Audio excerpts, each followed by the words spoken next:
Good morning, students. Today we will be continuing with the second chapter of your book Flamingo, that is Lost Spring. Now, this chapter it is written by a famous writer by the name of Anis Jung. Now, when you read the title of the chapter is Lost Spring: The Stories of Stolen Childhood. Now, spring, what we understand by spring, it is a season when all the flowers they are blooming, there is greenery all around. It is related with fun, frolic and leisure. In the same manner as childhood, the childhood, it is a golden phase of a person's life, isn't it? So it is the phase when we are totally free, we have no tensions, we have no worries, we are totally dependent on our parents, we don't have to worry about anything. Now what the title signifies, lost spring, that is the spring has been lost. Spring here means the childhood. The childhood of the children has been lost. Why the childhood has been lost? It is not that they are not born with the childhood or they are directly born as the adults, but the thing is that they don't get to enjoy their childhood, or so their childhood has either been lost or stolen. So it is a metaphor. The title itself is a metaphor. That's why the poet has used it for the children who have lost their childhood. Now, when you go through this chapter, you will find there are two extracts. One is about a boy by the name of Saibe Alam, and second one is with the main character of the boy by the name of Mukesh.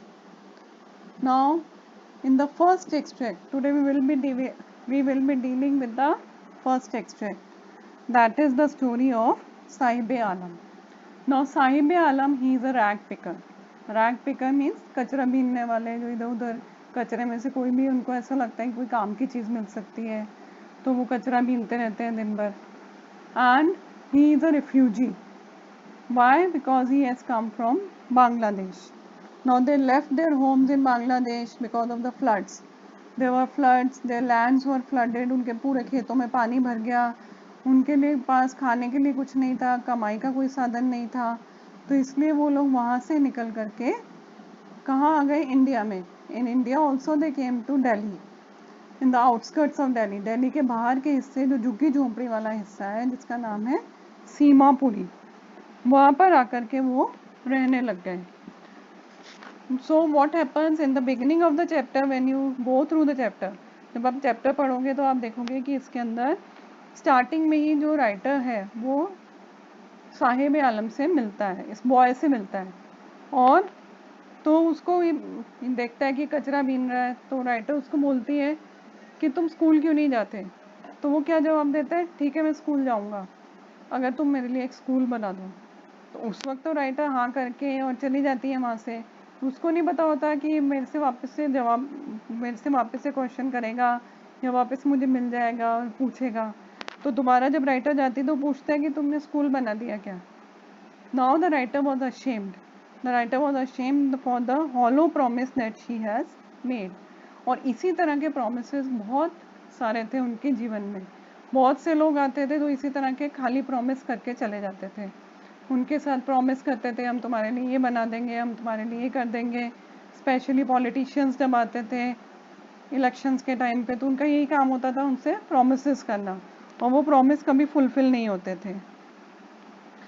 तो उसके बाद जब writer ने उसका नाम पूछा तो पता पड़ा कि उसका नाम था साहिब आलम. अब उस लड़के को खुद को भी अपने नाम का मतलब नहीं पता होगा कि उसके नाम का मतलब है the Lord of the universe. तो ये again it is a metaphor. Why it is a metaphor? Because the name meant Lord of a universe, but he was not the Lord of even his own destiny. वो तो अपने जीवन का, अपने खुद के भाग्य का भी डिसाइड नहीं कर सकता था. He was not the lord of his own destiny. So how he could be the lord of the universe? So when the writer meets that boy again, he finds that he is wearing torn shoes. and the shoes that they are wearing, they are also the thrown away shoes, the shoes which are thrown away by some rich person, a rich boy, because they were having a hole in that. Means they are not able to get anything that they require, even the basic requirements they are not fulfilled. फिर इसी chapter के अंदर writer ने एक story बताई है हमें.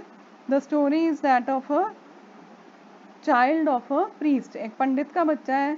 Writer कहता है कि जब मैं छोटी थी, जब मैं मंदिर जाती थी, तो वो बच्चा हमेशा प्रार्थना करता था कि मुझे ढंग के जूते मिल जाएं. अब दोबारा मैं मंदिर जाती हूँ तो मंदिर की कंडीशन वैसी की वैसी, बल्कि पहले से ख़राब हो गई, लेकिन प्रीस्ट और उसके बच्चे की कंडीशन इम्प्रूव हो गई है. तो इस सब का कॉन्ट्रास्ट दिया राइटर ने, किस लिए? ये बताने के लिए कि सबकी कंडीशन थोड़ी बहुत इम्प्रूव हो गई, लेकिन ये जो बच्चे हैं, ये जो रैग पिकर्स हैं, इनकी कंडीशन में कोई भी इम्प्रूवमेंट नहीं हुआ है. ये अभी भी वैसे ही है जैसे ये यहाँ पर आए थे. So what the writer has said that food is more important for survival than an identity.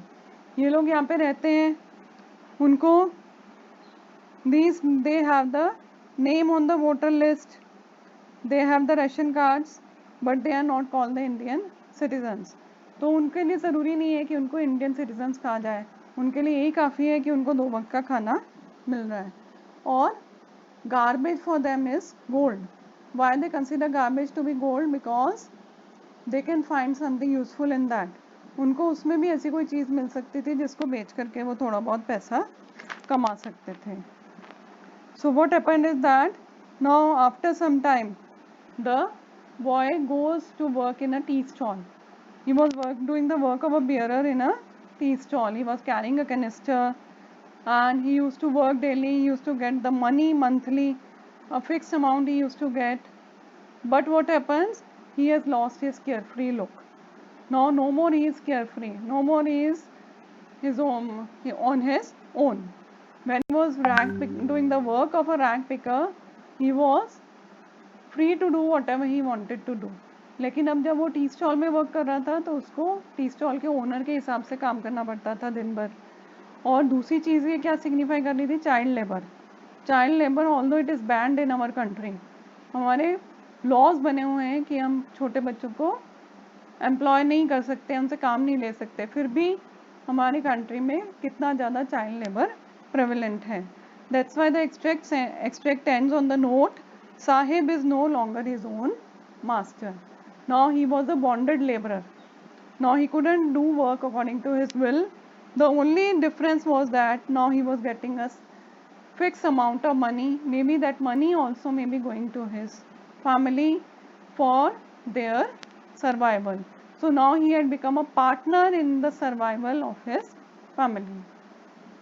So that's all with the explanation of the first extract. Now tomorrow we shall continue with the explanation of the second extract, that is about Mukesh.